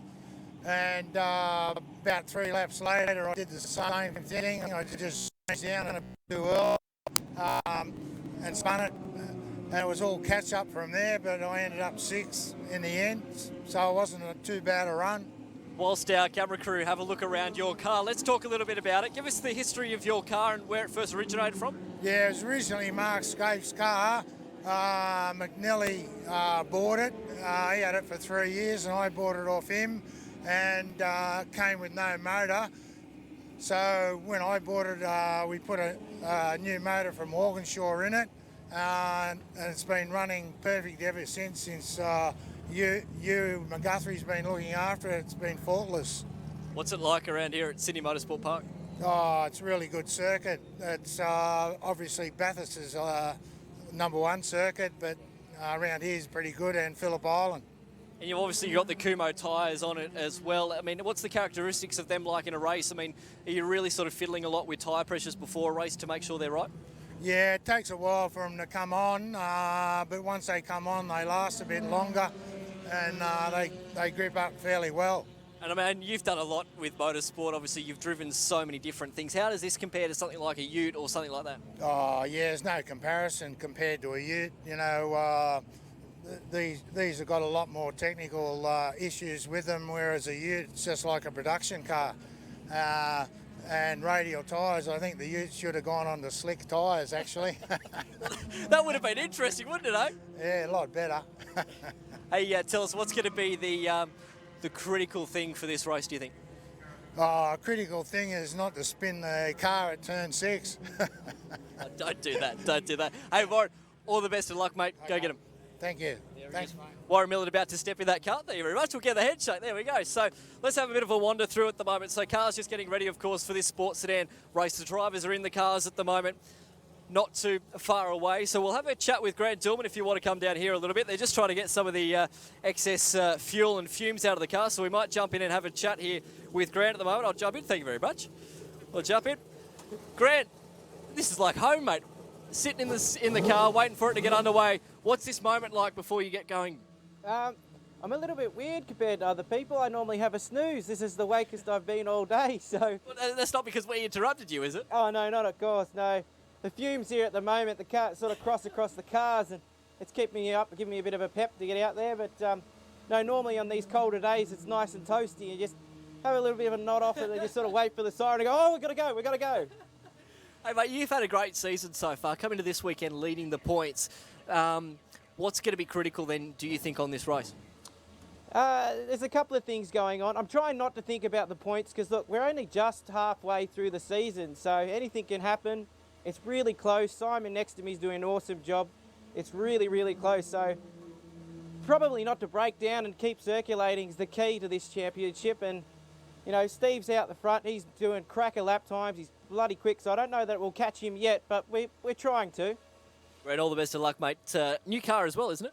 Yeah, it's my ex-father-in-law's car, and he had a dream with it, and he wanted to get some things happening with it, so we're just going through it and finishing off what he wanted to do for him, and yeah, that's our plan, just to have a bit of fun. All the best of luck, my friend. Cheers. There he is, Grant Dillman there at the moment.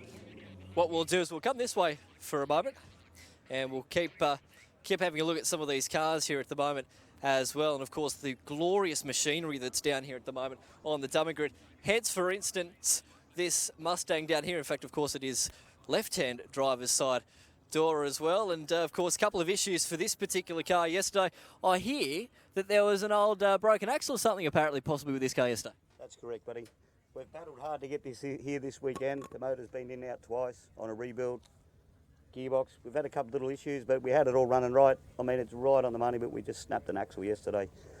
Hopefully, short period of time, we'll get up there pretty quick. I was talking to Grant Dillman a moment ago. What do you do at a moment like this? Are you sort of just obviously biding time? Do you have a bit of a nap? I mean, what's sort of your pre-race ritual? Let's have a bit of a nap. Very good. All right, my friend, go get them all the very best of luck. So here we have it, of course, the Sports Sedans about to get underway for their second race of the weekend. Of course, you've got Thomas Randall in the Black Sky Sands Saab. He will start from position number 1. Stephen Lacey, position number 2. Grant Dillman, Steve Copping, the top 4 for this one. Enjoy this one here on Blendline TV.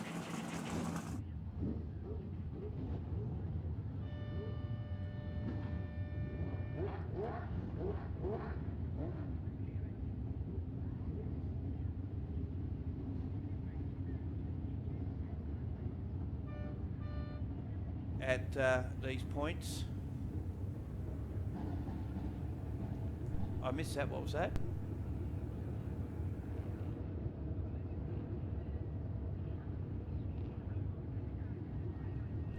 Okay.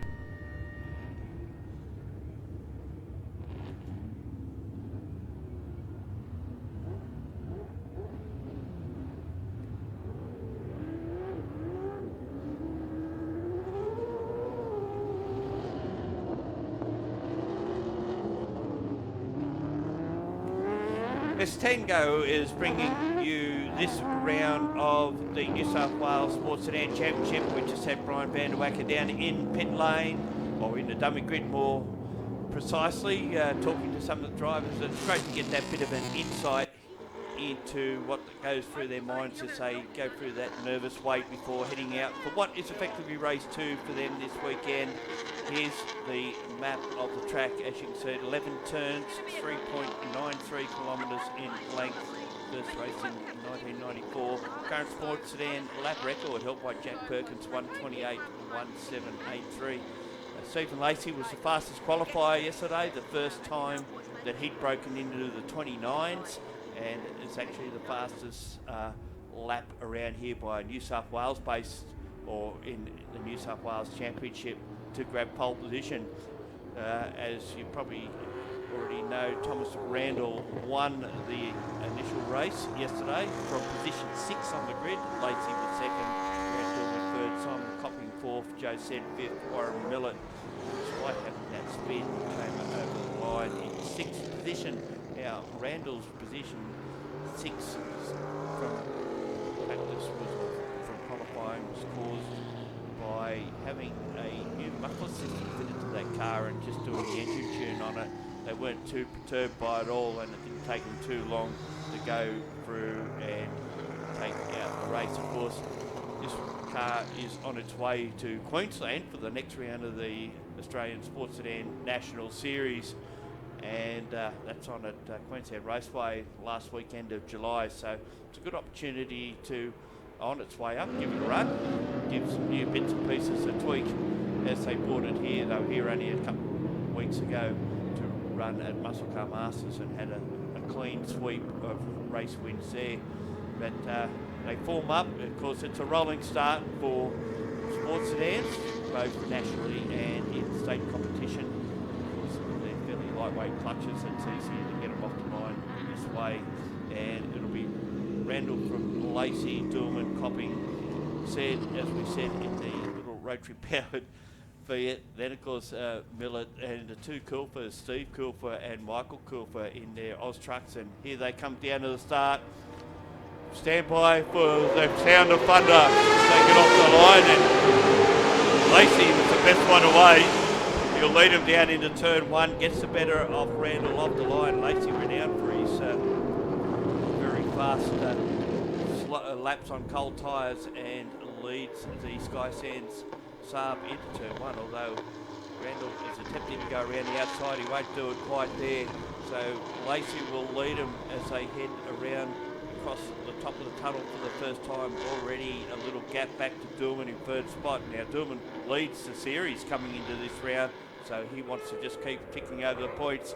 Scott Reed making up some leeway after a broken axle in race 1. Paul Beauchette in that Corvette coming through the field, another DNF out of race 1.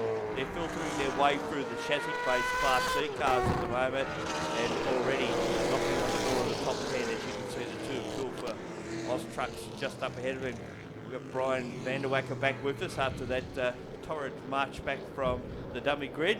Interesting stuff down there, having a chat to those drivers, and it certainly gives more insight to what these guys go through in lead up to their races.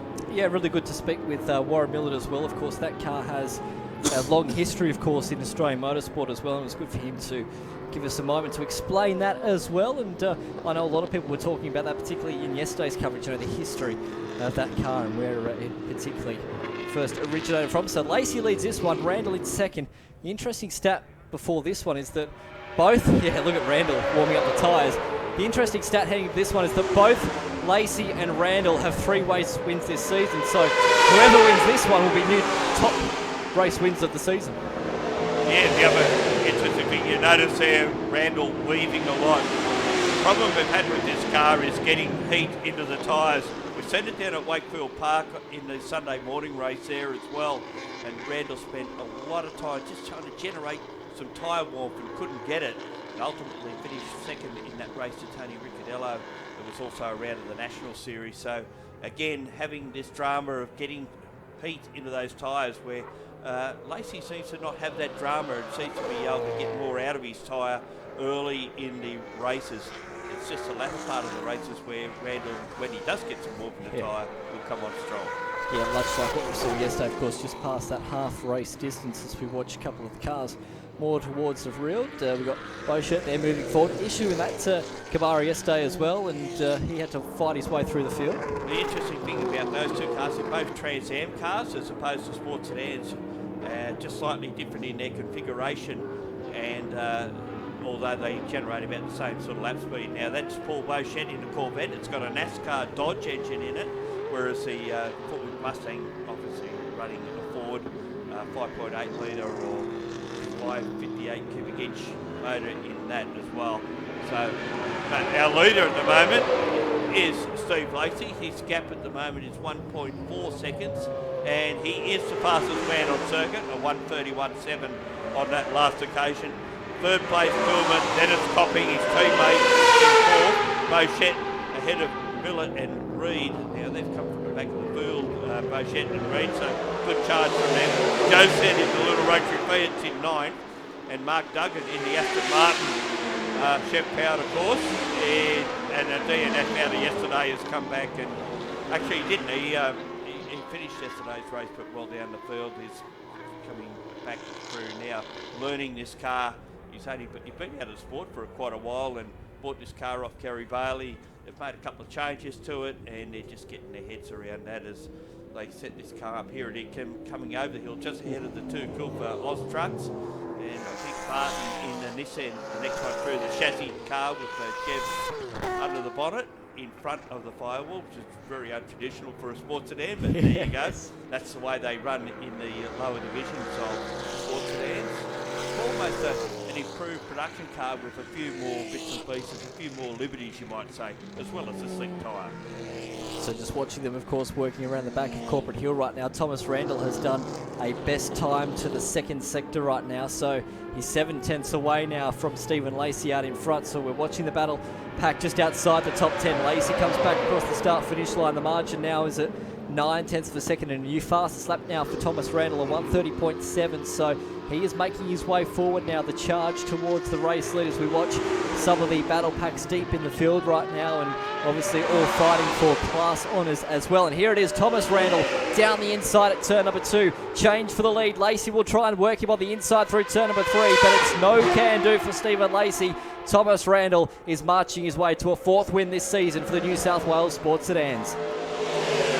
On a bit of a march at the moment, because Randall will be racing at Townsville next weekend in the second tier of supercars, the development series up there, and at the moment showing the way here as we look back at some of the chassis cars doing battle down the field. There's obviously the Commodore then followed by one of the Spiteri boys in their Evos, and a big lock-up from, I think it was the other Spiteri car, actually ahead of them through that corner. It's always a tricky corner, isn't it, to get right down there at turn number 2. It's one of the key passing opportunities here at Sydney Motorsport Park. Just watching the Commodore there sideways, that being Smith there at the 95 machine coming out of turn number 2 then that time by. So pushing hard with the V8 power there, of course, going straight to the rear wheels.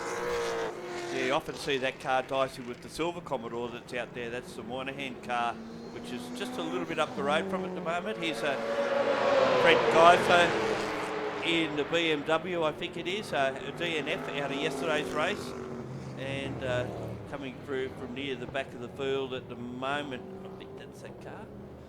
It's a bit hard to tell from where we are. Another likely change coming up here. You see Reed on the back of Copping, of course, in an ex-Perkins Engineering supercar. Would have done battle with Warren Miller back in the day in the main series of supercars.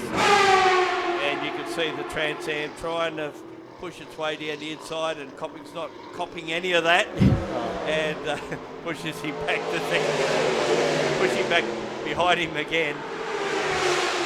Very different configured cars, of course, ex-supercar. That particular Perkins Engineering Commodore, I think it's about the second last VZ built. I think it's Pt2, if memory serves me right, about its pedigree. But the Trans Am car, you would think, would be being a purpose-built car for these conditions. Pedigree outside of the USA, of course, where it originally came from. Has been in sports sedans here, but very strong across the top into 7. Look for a way on the wrong side of the track there, and you probably try and go for the over-under here as he goes in a bit wider, turns in a little bit later into the hairpin. Now gets a run down the inside. Again, he'll be on the wrong side of the circuit up at turn 9, but managed to get the job done. So Reed moves up another spot. That puts him up into 5th position in this race. And now, once he is ahead of the Commodore, he's quickly moving away. What's also interesting still is this battle for the race lead. So Randall hasn't been able to get away from Steve Lacey at the moment either. So the margin when they came across the line in the previous lap was only 0.6 of a second. So this first timing beaker over the backside of the circuit, it's now been increased to 0.9 of a second. So some tough battles going up the front of the field, also deep in the field at the moment as well. So we still watch this battle between Burns and Smith at the moment in 19th and 20th. Yeah, called that as the Geiser car earlier. It's obviously the Burns car, and I think it's got a drama as well as Smith goes past him and begins to move away in that battle of the chassis cars there. But there's Nick Mantikos, Datsun up ahead of the 1600, of course. Had dramas in qualifying and in race 1. Actually pulled up at the same spot out of turn 1 in both events yesterday, but so far so good. Been running without too many dramas. 2 Spiteri Mitsubishi Evos out there at the moment. One doing battle with Campuris. Still the battle for the lead is fairly intense. Randall hasn't drawn away, has he? No. Been very tight. 1.15 of a second between the pair of them. Is Fia Campuris, the one we're talking about in his sports sedan. More what we're used to seeing, wings and lots of fiberglass panels on it, as opposed to the more chassis car that he's dicing with at the moment. Another interesting battle. Ford in that ex-Time Attack Nissan Skyline doing battle with the 2 Oz trucks, and yesterday was involved in a great scrap with the Duggan Aston Martin. Today players, but same game. Yes, that's right. So 3 minutes of this race to go. The margin from first to second is only at 0.7 of a second right now. They're coming back down into the hairpin section now is your leader. So it's Randall at the moment leading Lacey. Then you go back to Dillman. He's a further 24 seconds away from this battle for position number 1 as we watch the Coulter boys going at it down the start-finish line. Here's this battle that we're talking about now for the race lead. So Lacey hot on the hammer now of Thomas Randall as they come through the final few corners. We've only got 2.5 minutes to go, so you would say it would be this lap and then another lap. So it's going to theoretically be 2 more laps to go now at the line, I say, this time by. So Lacey gets a great drive out of the final turn here and down the main straight. See if he can work here on the back of Randall as they head to turn number 1. Officials, everyone's watching this battle as Lacey looks but can't quite get the job done. Randall holds on for the moment, and lap traffic now is going to prove critical as well. Yeah, I was surprised there that Lacey thought to pull out and have a look at going past him, and if anything, he probably had a kilometre or so on him, but couldn't do much about it being a couple of car lengths behind when it started. This lap traffic is not helping either of them. Initially, it looked like Randall was going to be balked the most, but then I think he got a little bit more out of it. He hasn't pulled away. It's still on. We must be on the lead up to the penultimate lap, I would imagine.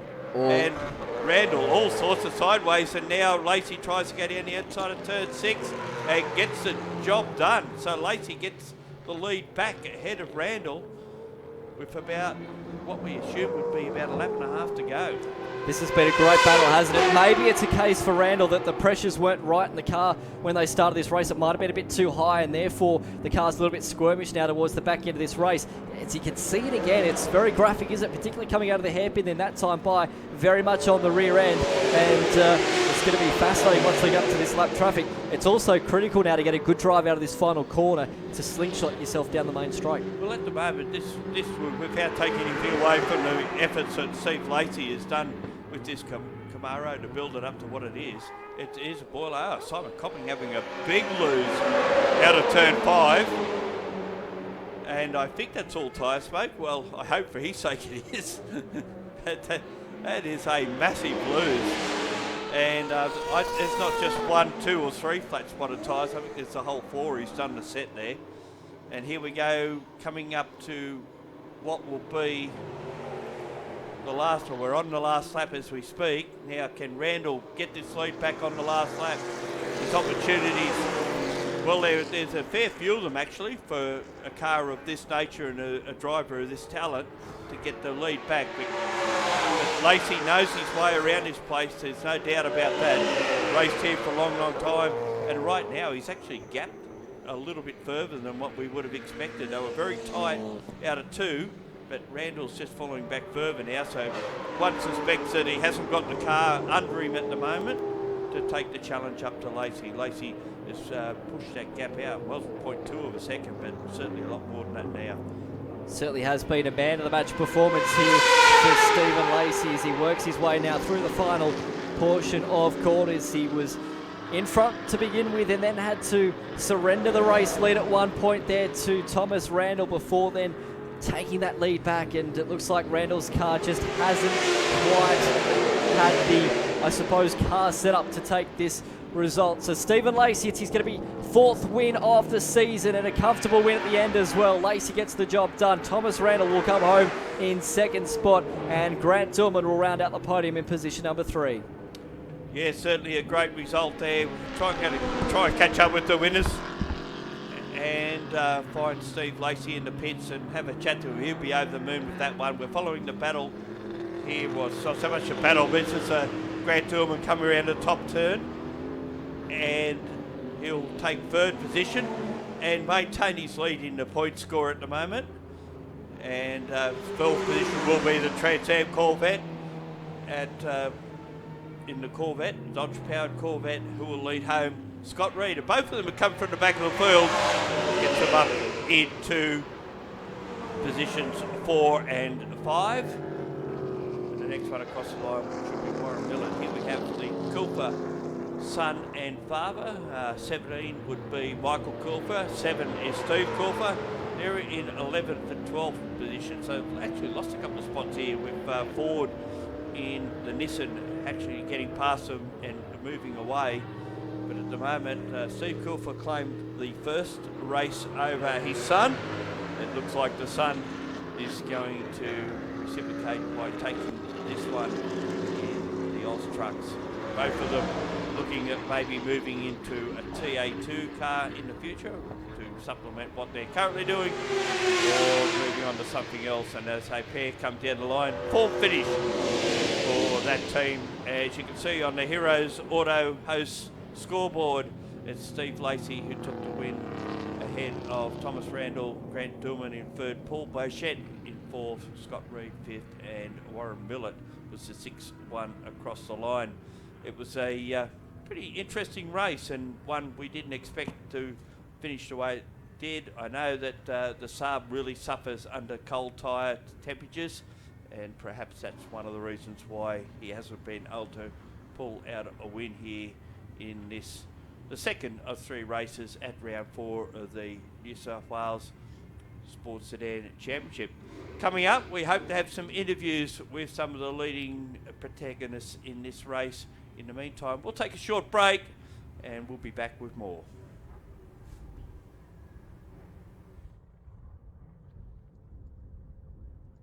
Copy Matt, this is Ian.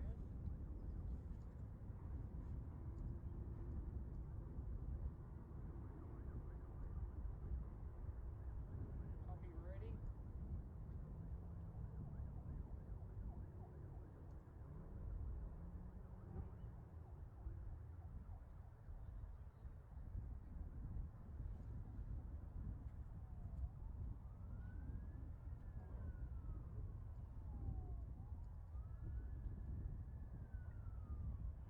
Copy ready. Copy ready.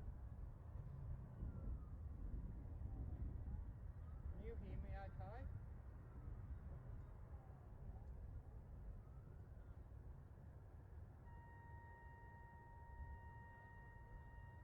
How's your reception from the van?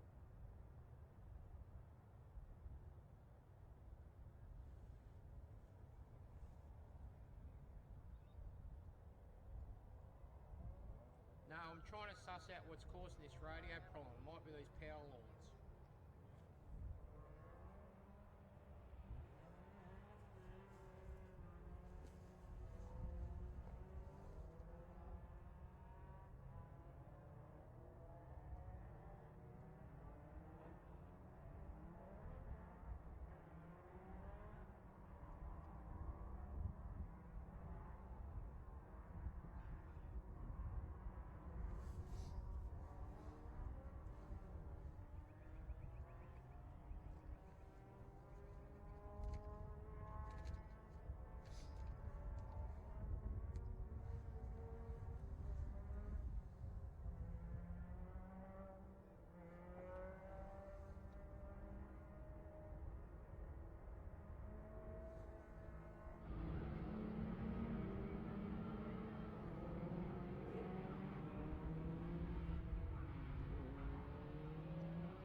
Great race for the Mustango Sport Sedans, of course, also presented by Kubo Tires. It was a great race, of course, between Steve Lacey and Thomas Randall. Steve's with me now, mate.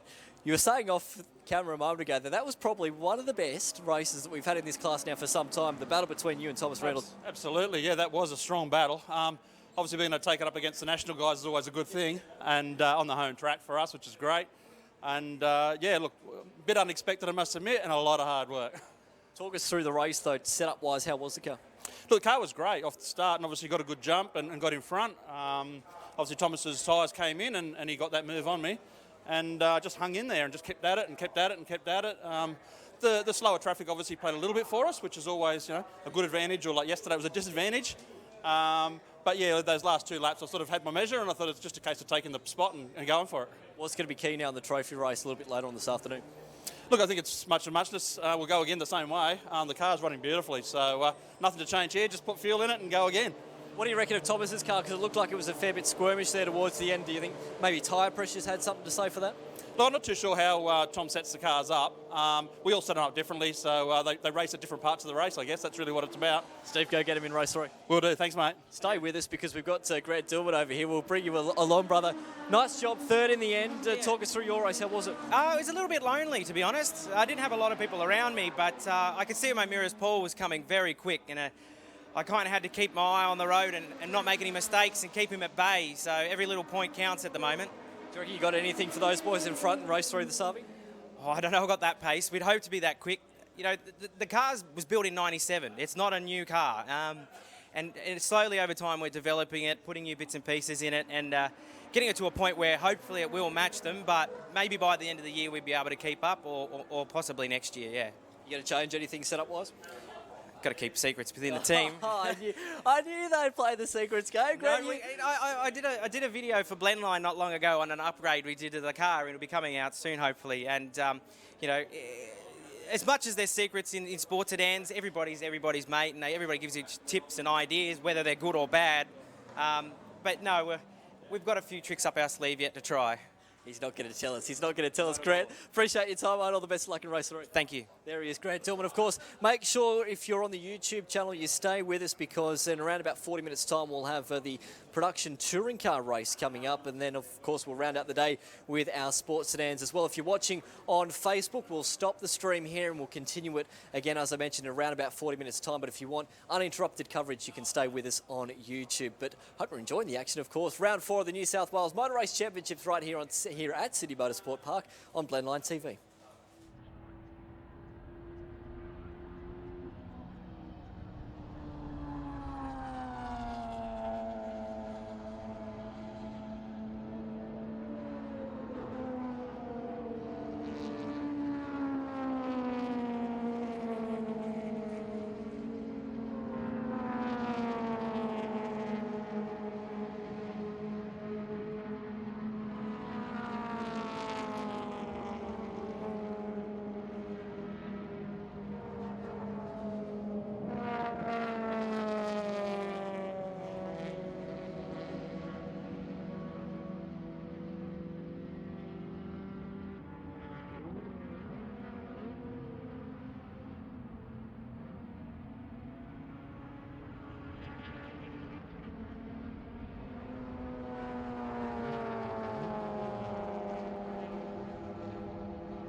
I have a little out of 2 hours left on my SD card. Is that enough to get us through the day, or?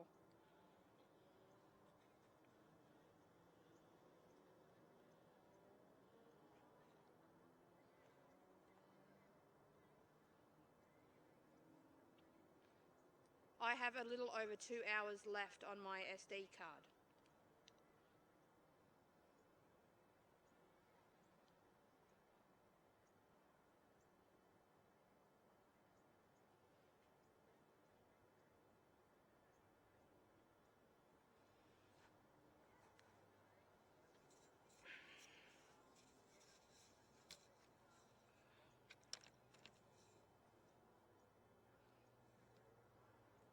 Okay, cool. Thank you.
$240 minutes.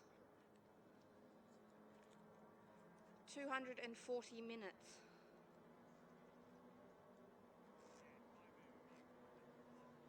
Correct.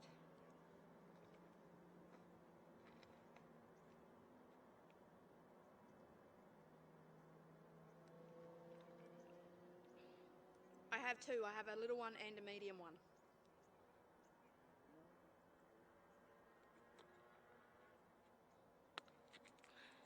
Yeah, I've got a giant battery, and then I've got two spares. I've got a medium one and a small one.